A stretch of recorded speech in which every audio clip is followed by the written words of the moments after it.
Assalamualaikum students. Today we are going to start question and answers of Mr. Chips.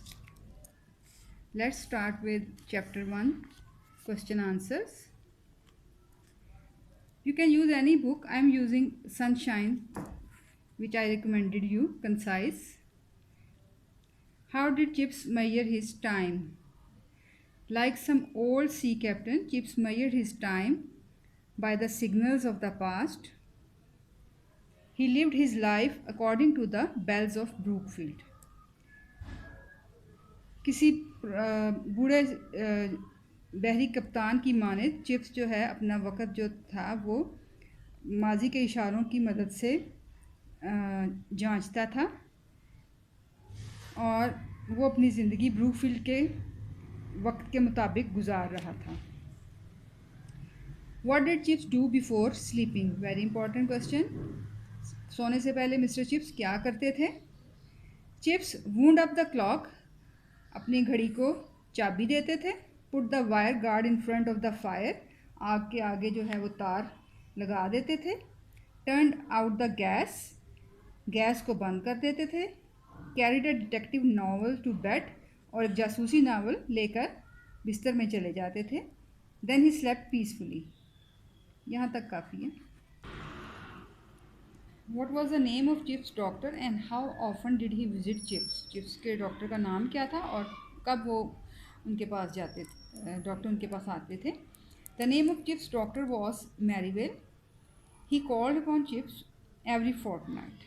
Chips के doctor का नाम doctor मैरीवेल था और called upon वो visit करते थे चिप्स को हर 15 दिन के बाद, 2 हफ्ते के बाद. What did Chips' doctor say about Chips? Chips के बारे में उसके डॉक्टर के क्या ख्यालात थे, क्या कहते थे वो? The doctor said that Chips would not get any horrible disease. Doctor ने कहते थे कि चिप्स को कोई खौफनाक बीमारी नहीं होगी. He would die a natural death और फितरी मौत मरेंगे. When was Chips born? Or what was the age of Chips when he saw the great exhibition? Chips was born in 1848. 1848 में चिप्स पैदा हुए. He was brought to Great Exhibition. ये दोनों capital के साथ हैं क्योंकि ये किसी इवेंट का नाम है. एज अ टॉडलिंग चाइल्ड, एक छोटे बच्चे की सूरत में. Who was the headmaster of Brookfield when mister chips joined it? जब मिस्टर चिप्स ने ब्रूकफील्ड स्कूल में जॉब शुरू की तो उसका हेडमास्टर कौन था? Mister Weatherby. Mr. Weatherby was the headmaster of Brookfield when Mr. Chips joined it. What kind of fellow was Mr. Weatherby? Mr. Weatherby किस किस्म के शख्स थे? Mr. Weatherby was very fatherly. वो एक इंतहाई मुशफ़्फ़िक़ इंसान थे. He had vivid eyes. उनकी vivid रोशन आँखें थी. He behaved kindly with Chips. और चिप्स के साथ वो बहुत अच्छा सलूक करते थे. When did Weatherby die? Weatherby की वफ़ात कब हुई? He died during the summer vacation in 1870. 1870 में गर्मियों की छुट्टियों के दौरान उनकी वफ़ात हुई. How did Mr. Weatherby advise Chips? Very important. Mr. Weatherby ने Mr. Chips को क्या नसीहत की?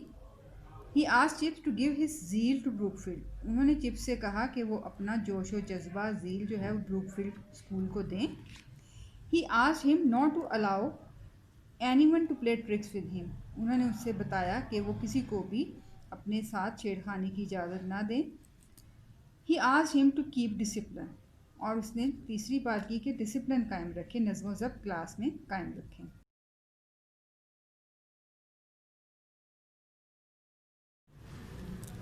The big hall was full of 500 wicked boys. Class का जो बड़ा हॉल था, हॉल में उन्होंने क्लास ली थी पहली. वो 500 के करीब स्टूडेंट्स जो थे शरारती बच्चों से भरा हुआ था. Chips assume to be angry. Chips ने कोशिश की कि वो गुस्से में नज़र आए ताकि बच्चों पे रोक पड़े. A boy dropped a desk lid. इस दौरान क्लास में एक लड़के ने डेस्क की जो ढक्कन था वो गिरा दिया.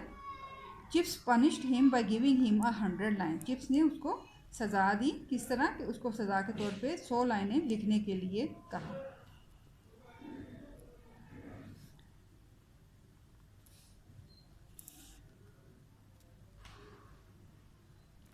What is the significance of the title of the novel? Novel का जो टाइटल है गुड बाय मिस्टर चिप्स, उसकी क्या अहमियत है? The title of the novel is goodbye Mr Chips, ये उसका टाइटल है। This phrase is uttered twice in the novel, इस नावल में 2 मरतबा ये जुमला बोला गया है। First, Catherine uttered it a night before their marriage, सबसे पहले कैथरीन ने ये जुमला बोला था उनकी शादी से एक रात पहले। Then in the end of the novel, उसके बाद नावल के इख्तिताम पे, a boy Linford uttered this phrase, एक स्टूडेंट था लिनफोर्ड, उसने ये जुमला बोला।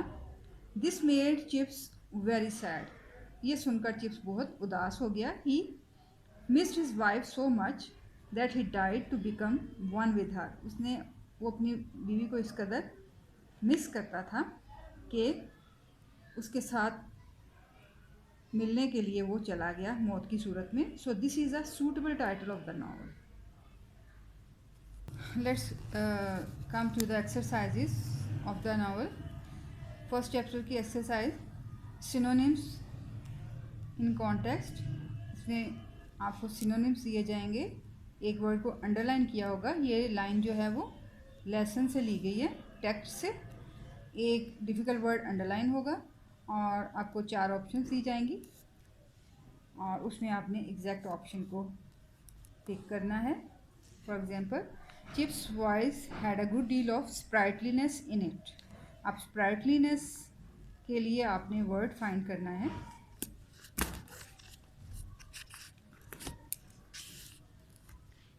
ऑप्शंस हैं लाइवलीनेस, लेजीनेस, स्लोनेस और फीबलनेस।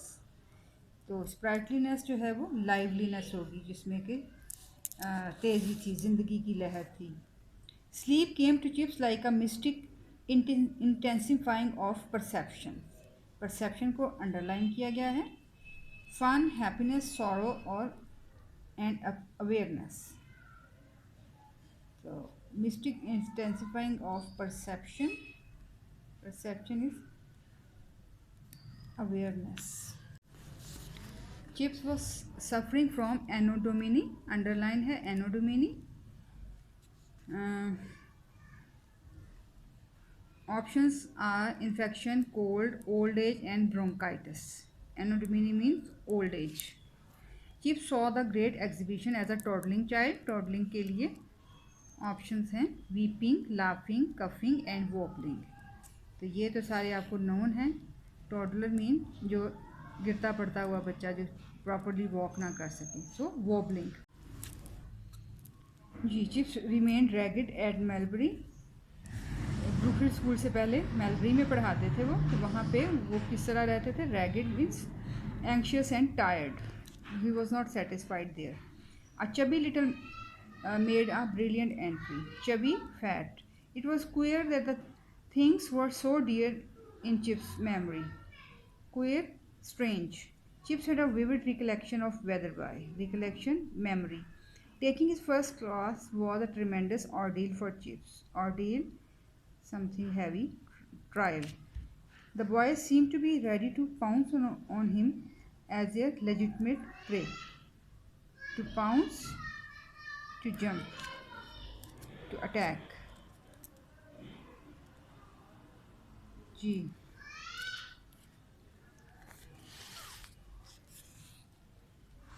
Fill in the blanks type questions, MCQs, ये दूसरी तरह के होंगे। इसमें डैश दिया होगा, डैश के लिए ऑप्शंस होंगी, उनके साथ डैशेस को फिल करना होगा। Brookfield was far more than dash for Chips, school, duty, lunch and Greenwich time. Greenwich time. Chips always dash after that last bell, always wound up the clock. Dr. Dash visited Chips in every fortnight. Dr. Merivale. Chips was suffering from Dash, anno domini. Chips was born in Dash, 1848. Chips saw the great exhibition when he was a Dash, toddling child. Weatherby was head of Brookfield in Dash. 1870. Weatherby was very dash, fatherly and courteous. Weatherby asked Chips to give his dash to Brookfield. Enthusiasm, जोश व जज्बा, zeal. In old age, Chips talked with a little dash, umph.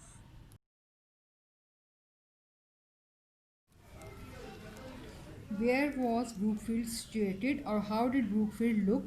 Describe the building of Brookfield. Brookfield की building के बारे में कोई भी question हो.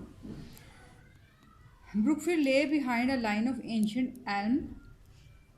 Brookfield school जो था वो पुराने elm trees के एक line लगी हुई थी उनके पीछे छुपा हुआ था. And it consisted of a group of 18th century buildings. ये मुश्तमिल था 18वीं सदी की बिल्डिंग्स के ऊपर. These buildings centered upon a quad. और ये जो इमारतें थी उनके दरमियान में एक चौकोर सहन था. When was Brookfield established? कब कायम किया गया Brookfield School? Brookfield was established in the reign of Elizabeth. Queen Elizabeth के ज़माने में, उसके राज के दौर में, उसके दौर में ब्रूकफील्ड स्कूल जो था वो इस्टेब्लिश किया गया. Did Brookfield enjoy a good repute और what was the status of Brookfield? उसकी शोहरत कैसी थी, किस किस्म का समझा जाता था? There had been rise and fall in its luck. इसकी किस्मत में ऊंच नीच थी. However it remained a good school of the second rank. ये दूसरे दर्जे का ये अच्छा स्कूल रहा था. When was the structure of the building of Brookfield rebuilt and extended? अब दोबारा से इसका स्ट्रक्चर कब बनाया गया और इसको कब तोसी दी गई? In the rain of George one बादशाह के दौर में. The main structure of the building of Brookfield was rebuilt. दोबारा से बनाया गया मेन स्ट्रक्चर एंड एक्सटेंडेड, उसको वसअत दी गई. What kind of people did Brookfield supply? Very important. किस किस्म के लोग जो थे ब्रूकफील्ड मुहैया करता था, यानी स्कूल से फारिग होने वाले बच्चे फिर क्या बनते थे? It supplied judges, members of parliament, colonial administrators, peers and bishops. Full stop. Mostly it produced merchants, manufacturers, squires and parsons. What was his status in the staff at 50?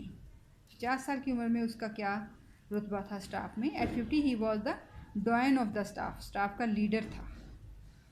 What was his status at Brookfield at 60? 60 की as में उसका क्या रुतबा था? At 60 he was Brookfield in his person.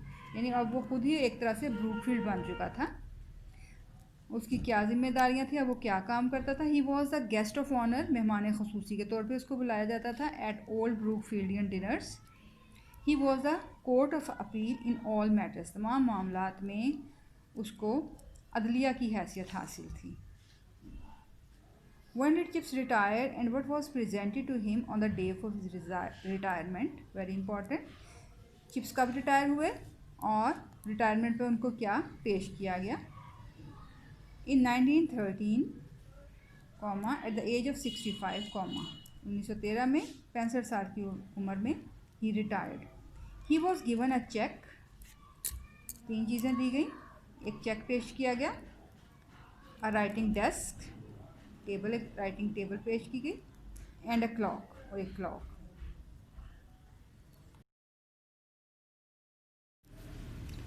Who was Mrs. Wickett? Very important question. You have to give all the information you know about Mrs. Wickett. Mrs. Wickett worked at Brookfield School. Brookfield School में Mrs. Wickett काम करती थी as an in charge of the linen room. वहाँ पे कपड़ों के कमरे की इंचार्ज के तौर पे. After saving some money, फिर कुछ पैसे जोड़ने के बाद she bought a house opposite to the school. उसने स्कूल के सामने बरक्स एक घर ख़रीद लिया एंड सेटल्ड देयर, और वहाँ पे रहने लगी. She was very kind and caring. वो बहुत मेहरबान और ख्याल रखने वाली खातून थी. How was Mr Chips room decorated at Mrs Wickett's house? Mrs Wickett के घर में मिस्टर चिप्स का जो कमरा था वो कैसा था, किस तरह डेकोरेट था। It was a simple room, ये एक सादा सा कमरा था। फर्निश्ड विद बुक शेल्फ, जिसमें कि बुक शेल्फ थी, किताबें रखने की अलमारियाँ थी। एंड स्पोर्टिंग ट्रॉफीज़, और खेल की ट्रॉफियाँ थी। Walls were decorated with pictures, और दीवारों पर तस्वीरें सजी हुई थी।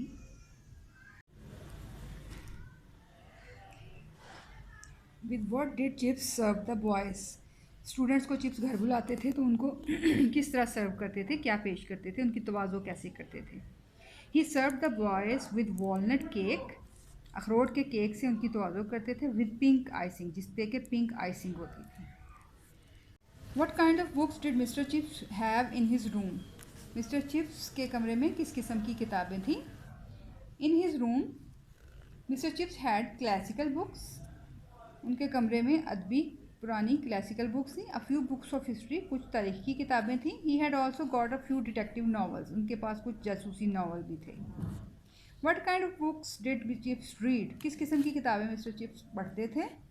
समटाइम्स ही रेड वर्जिल, ये एक पुराने शायर हैं वर्जिल, उनको पढ़ते थे। But mostly he read the detective novels, लेकिन ज़्यादातर वो डिटेक्टिव जासूसी नावल पढ़ते थे।